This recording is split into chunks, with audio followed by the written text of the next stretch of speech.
সোনার দোকানে ডাকাতির আগে রেকি করছিল দুষ্কৃতীরা। অপারেশন করার আগে পুলিশের জালে 4 দুষ্কৃতী উদ্ধার, নকল বন্দুক, গ্যাস কাটার। চন্দননগর পুলিশ সূত্রে জানা যায়, গতকাল রাতে চন্দননগর পুর নিগমের 9 নম্বর ওয়ার্ডের ভাগার ধারে জড়ো হয়ে কয়েকজন দুষ্কৃতী, সেখান থেকে 4 জনকে গ্রেপ্তার করা হয়।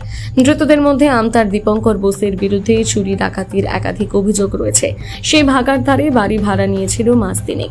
সেই বাড়িতে আরও 2 জন ছিল, দীপঙ্কর বিশ্বাস এবং নাসির গাজী। তাদের বাড়ি উত্তর 24 পরগনার হাসনাবাদ। 2 দিন আগে আসে তারা। তাদের জিজ্ঞাসাবাদ করে জানা যায়, তাপস বিশ্বাসের নাম, তার বাড়ি সিঙ্গুন নপাড়া।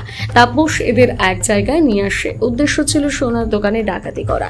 চন্দননগরের একাধিক সোনার দোকান এবং মূল্যবান সামগ্রীর দোকানে রেকি করে দুষ্কৃতীরা। তল্লাশি চালিয়ে ধৃতদের থেকে তালা ভাঙার যন্ত্র, নকল এয়ার গান, গ্যাস কাটার উদ্ধার করে পুলিশ।